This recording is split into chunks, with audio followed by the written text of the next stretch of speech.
धन्यवाद धन्यवाद धन्यवाद पिता परमेश्वर, हम आपका धन्यवाद करते हैं, सारा आदर महिमा हम आपको देते हैं। आपने आज एक नया दिन दिया, उसके लिए हम धन्यवाद देते हैं। पिता परमेश्वर, जितने जने देखने वाले और सुनने वाले, पिता परमेश्वर उन सबको आपके आगे लाते प्रार्थना करते हैं कि पिता परमेश्वर आप अपने वचनों से उन सबको आशीषित करें। पवित्र आत्मा आप टेक कंट्रोल इस सेशन का, यीशु मसीह के नाम से, आमीन। आज हम पढ़ेंगे नीति वचन उसका 10 और उसका 19वां वचन। नीति वचन प्रोवर्ब 10 वर्स 19। जहां बहुत बातें होती हैं वहां अपराध भी होता है। जहां बहुत बातें होती वहां अपराध भी होता है। यानी कि जब और उसके आगे लिखा, परंतु जो अपने मुंह को बंद रखता है वह बुद्धि से काम करता है। जहां बहुत सी बातें होती, अर्थात जब बहुत सी बातें होती, इसका मतलब क्या? यानी कि हम जो कर रहे हैं वो परमेश्वर की तरफ से नहीं, क्योंकि परमेश्वर से जब हम मांगते हैं, परमेश्वर पवित्र आत्मा को वचन बताता है। लेकिन बहुत सी बातें, यानी कि हम दुनियादारी की बातें कर रहे हैं। इसीलिए यिर्मयाह 17 के 9 में इसीलिए तो ये लिखा है, वो मन तो सब वस्तुओं से अधिक धोखा देने वाला, उसमें असाध्य रोग लगा, उसका भेद कौन समझ सकता। यानी कि बहुत सारी बातें कर रहे हैं, कहां से? अपने दिमाग से। ये नहीं पता हम क्या कर रहे हैं, या फिर हम क्या करने लगे, दुनिया की बुराइयां करने लगे, लोगों के लिए एक दूसरे की कमी निकालने लगे। हमने अपने आप को तो झांक के देखा नहीं, परंतु हमको हमारी जीभ पे कंट्रोल नहीं है और हम क्या करने लगे? एक दूसरे की बुराइयां, कटु बातें, एक दूसरे के लिए गलत बोलना, वो सब हम करने लगे। तो और इसीलिए जब परमेश्वर का वचन कहता है कि जहां बहुत सी बातें होती हैं वहां अपराध भी होते हैं। अपराध किस टाइप के? भाई, किसी के लिए आपने गलत बातें बोली, या आपने किसी के अंदर कोई कमी निकाली। आप कमी निकालने वाले कौन है? परमेश्वर है जो हमको जज करता है। इसीलिए तो जो हमने यिर्मयाह 17 के 9 में पढ़ा ना, यिर्मयाह 17 का 9 में ये पढ़ा ना कि मन तो सब वस्तुओं से अधिक धोखा देने वाला, उसमें असाध्य रोग लगा है। उसमें असाध्य रोग लगा मतलब कंपैरिजन, लोगों की कमियां निकालना, लोगों की बुराइयां करना, इधर की उधर लगाना, पीठ पीछे बुराइयां करना, वो सब है। वो परमेश्वर ने इसीलिए कहा कि अगर हम याकूब की पत्री उसका 3रा अध्याय और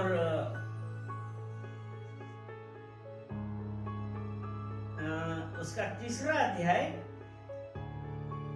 और उसका हम 5वां वचन पढ़ें, उसका 3रा अध्याय उसका 5वां वचन।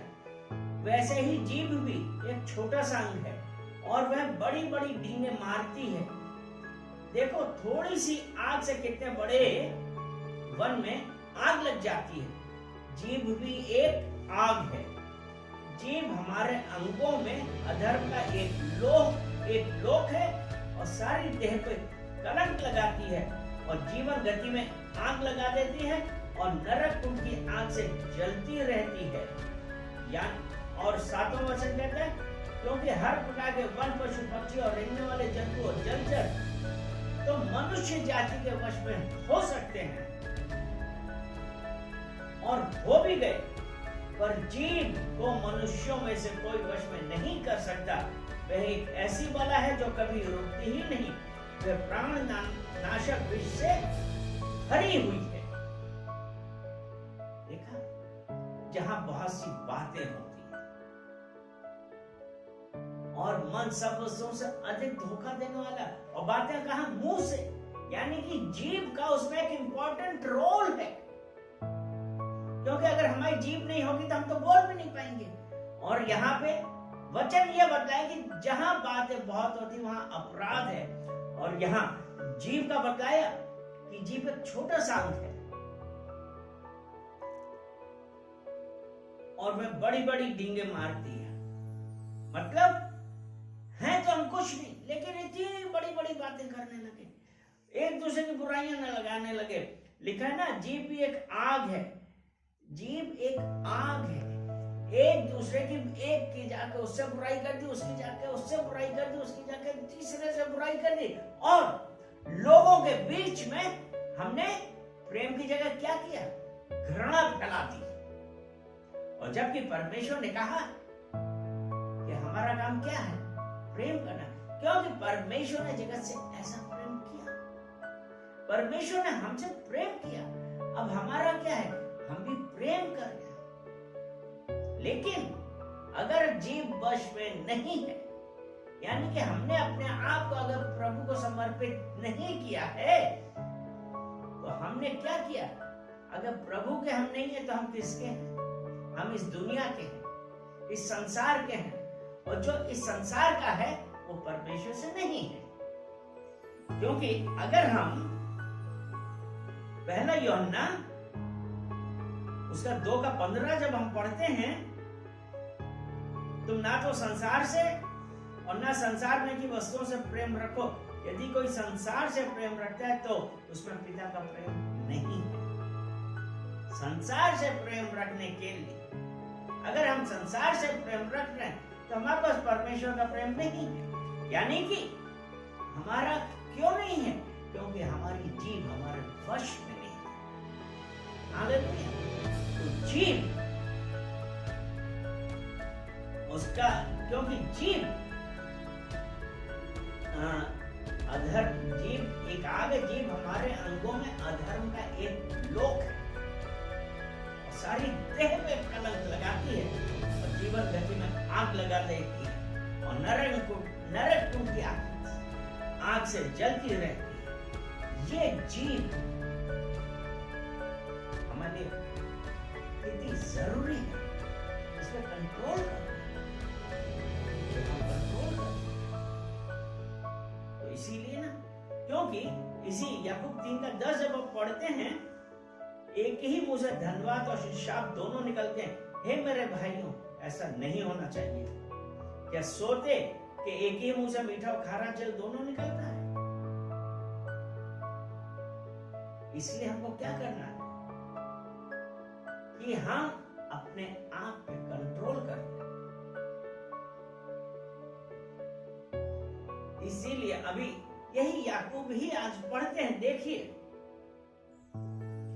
यही 30 का, पर यदि तुम अपने 3:14 है, पर यदि तुम अपने अपने मन में कड़वी डाह और विरोध रखते हो तो सत्य के विरोध में घमंड ना करना और ना तो झूठ बोलना। जीभ अगेन कितनी इंपॉर्टेंट है। यह ज्ञान वह नहीं जो ऊपर से उतरता, वरन सांसारिक और शारीरिक और शैतानी है, क्योंकि जहां डाह और विरोध होता है वहां बखेड़ा और हर प्रकार का दुष्कर्म भी होता है। ये किसकी वजह से? हमारी जीभ की वजह से। हमारी जीभ जो एक आग है, अगर हमने कंट्रोल नहीं किया तो वो आपस में बैर भाव करा देती है, आपस में लड़ाई करवा देती है, और एक दूसरे का विरोध करते हैं। इसीलिए हमको क्या करना है? इसीलिए हम ये सब बातें क्यों करते हैं? बुद्धि। इसीलिए याकूब 1 उसका 5 ऐसा कहता है, पर यदि तुम में से किसी को बुद्धि की घटी हो तो परमेश्वर से मांगे, जो बिना उधाना दिए सबको उदारता से देता है, और उसको दी जाएगी। 6वां वचन, पर विश्वास से मांगे और कुछ संदेह ना करे, क्योंकि संदेह करने वाला समुद्र की लहर के समान है जो हवा से बहती और यदि प्रियो यदि बुद्धि की कमी है तो परमेश्वर से मांगिए ना, जो बिना उल्हाना दिए सबको उदारता से देता है। लेकिन क्या हम परमेश्वर से मांगते हैं कि हम अपने ही मन के कंट्रोल में हैं, अपनी जीभ हमारे वश में नहीं। आज हमको परमेश्वर से एक मन से कहना है, परमेश्वर हमको बुद्धि दीजिए, क्योंकि जब हमने नीति वचन 10:19 पढ़ा था तो ये था ना, जहां बहुत बातें होती वहां अपराध भी होता है। अगली लाइन है, परंतु जो अपने मुंह को बंद रखता है वो बुद्धि से काम करता है। और अगर बुद्धि की कमी है परमेश्वर से मांगिए, जो सबको बिना उल्हाना देता है, जो बिना उल्हाना दिए सबको उदारता से देता है और उसको दी जाएगी। क्या आज हम तैयार हैं परमेश्वर से मांगने के लिए? परमेश्वर मुझे बुद्धि दीजिए, और विश्वास से मांगे और कुछ संदेह ना करें, क्योंकि अगर हम विश्वास से मांगेंगे परमेश्वर देगा। लेकिन जहां संदेह किया, doubt is the biggest enemy of God. संदेह परमेश्वर का दुश्मन है। तो इसलिए चलिए हम लोग प्रार्थना करते हैं। पिता परमेश्वर धन्यवाद, धन्यवाद पिता परमेश्वर इन वचनों के लिए जो आपने दिए। पिता परमेश्वर, जैसा कि आपका वचन कहता है कि जहां बातें बहुत होती वहां अपराध भी होते हैं, और जो अपने मुंह को बंद रखता है वो बुद्धि से काम लेता है। पिता परमेश्वर प्रार्थना करते हैं, क्योंकि आपका वचन कहता है जिसके पास बुद्धि की कमी है वो मांगे। पिता परमेश्वर, आज हम प्रार्थना करते हैं कि पिता परमेश्वर मुझे बुद्धि दीजिए, मुझे विजडम दीजिए। पिता परमेश्वर, आपने कहा है जो मांगता है आप उसको बिना किसी उल्हाना के देते हैं और उसको भी दी जाएगी। पिता परमेश्वर, आपका दास पिता परमेश्वर बुद्धि मांगता, give me the spirit of wisdom. पिता परमेश्वर, मुझे बुद्धि दीजिए। और पिता परमेश्वर, जब आप बुद्धि मांगते हैं विश्वास से मांगते हैं। पिता परमेश्वर, आपने कहा विश्वास से जो मांगते हैं उसको दी जाएगी। क्योंकि अगर हम कोई भी संदेह करते हैं तो पिता परमेश्वर, संदेह परमेश्वर, doubt is the biggest enemy of God. आप संदेह नहीं करते और पिता परमेश्वर हम कहते हैं कि धन्यवाद पिता परमेश्वर, क्योंकि विश्वास से मांगे कोई संदेह ना। पिता परमेश्वर, हम विश्वास से क्योंकि संदेह करना यानी कि हमने परमेश्वर को अविश्वास किया। तो पिता परमेश्वर, हम रिपेंट करते हैं कि कभी हमने अपने मन में भी सोचा या कोई भी नेगेटिव बातें हमारे दिमाग में। पिता परमेश्वर, सब के लिए मैं आपसे पश्चाताप करता हूँ और कहता हूँ कि पिता परमेश्वर मुझे बुद्धि दीजिए, जिससे कि हमारे मुंह से बहुत सारी बातें ना निकले। क्योंकि जैसा आपका वचन बतलाता है कि जीभ एक आग है। पिता परमेश्वर, हम धन्यवाद करते हैं कि आपने हमारी प्रार्थना सुनी और हमको बुद्धि से परिपूर्ण किया और हमारे मुंह पे हम ये बताया कि क्या बोलना है। धन्यवाद करते हैं, क्योंकि आपका वचन कहता है जो अपने मुंह को बंद रखता है वो बुद्धि से काम लेता है। क्योंकि जहां बातें बहुत होती वहां अपराध होते हैं। पिता परमेश्वर, हम धन्यवाद देते हैं, धन्यवाद देते हैं, क्योंकि बुद्धि आपने दे दी है। अब हमको पता है कि कहां पे बात करनी है। धन्यवाद देते, सारा आदर में हम आपको देते हैं, यीशु मसीह